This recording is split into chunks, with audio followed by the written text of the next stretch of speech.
Dr Peta Stapleton here, clinical and health psychologist and associate professor at Bond University in Queensland here in Australia.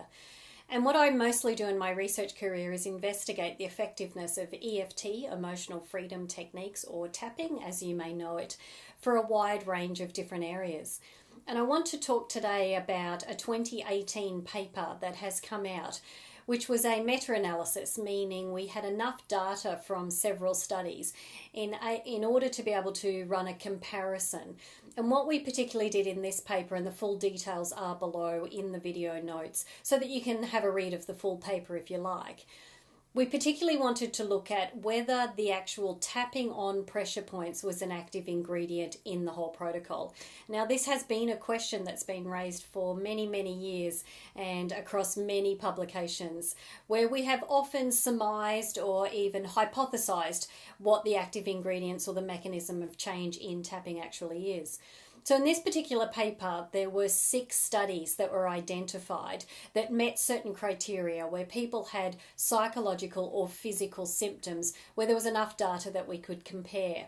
Now, after reviewing those particular 6 studies, 3 of them were actually comparable. So we were able to look at all of the data from those 3 papers, and they are outlined in the publication itself, in order to have a look at over time, before and after EFT treatment, what the effect size might be. Now, in one of the other videos I've done here, I do explain what effect sizes mean. But just to give you a bit of a snapshot once again, effect sizes normally tell us whether we can see with the naked eye that something indeed is happening or has changed. So if you knew someone had certain symptoms of anxiety and just by looking at them you could tell that after an EFT treatment you may well be able to tell again with the naked eye that that person is indeed different or changed, or in this case remarkably reduced in their anxiety symptoms. Now, normally statistically, we actually look for a number between 0 and 1.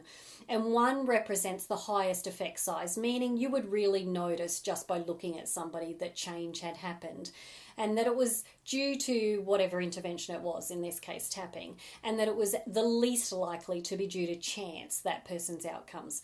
So the closer the number is to 0, then the more we would say perhaps chance was playing a role here, or there may well have been other outcomes that could explain why that person was suddenly calmer, for example. So just remember 0 to 1. Now, in the 3 studies that were eventually included in this meta-analysis and systematic review, we were actually able to demonstrate statistically that the effect size, that the outcomes were due to EFT or tapping as the intervention. The effect size was 1.28. Now, just remember 2 seconds ago, my mini stats lesson did indeed say that the closer we get to 1, the less likely it's due to chance. To have an effect size of 1.28 indeed removes any kind of inkling of doubt that the outcomes are actually due to chance. So indeed, that particular aspect of this paper showed that. Now, what we also were able to do was to have a look at the groups that had actually used EFT, the traditional clinical EFT protocol, tapping on pressure points, compared to control groups that substituted a different type of relaxation strategy, if you like, instead of the tapping. An example might be deep breathing. So sometimes studies will run where pretty much the same protocol is used as the EFT one, but the substitution of the tapping is actually something like deep breathing. So we're able to do that in the second half. And what this part of the paper actually shows is that tapping on the pressure points was indeed moderately more effective, and that's at a statistical level, than any of the control groups that used a substitute treatment. So what this actually means in layman's terms is that the tapping on acupressure points was indeed an active ingredient in the protocol working itself. So sometimes what gets raised when we do publish is that perhaps the outcomes of EFT or tapping are due to things like the therapist's warm therapeutic relationship that runs the particular session, or in our case, group interventions, that type of thing. Or perhaps there was some other element from perhaps the cognitive elements that are used used, that type of thing. Or perhaps there was other things like taking a deep breath at the end of the round of tapping that may well explain why someone feels calmer.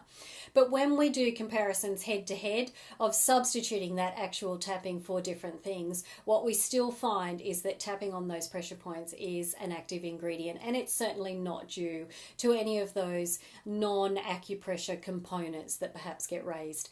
So I hope this might actually clear up if you've had that question yourself, and indeed we've explored that for some time now. This paper is available out there, and I encourage you to read it just to see what the individual studies were measuring that we actually ended up comparing themselves. So I'm Dr. Peta Stapleton. I hope you enjoy this. Do go and have a look at that meta-analysis effect size video just to understand a little bit more about the effect sizes that EFT indeed achieves with lots of other conditions such as post-traumatic stress disorder and depression.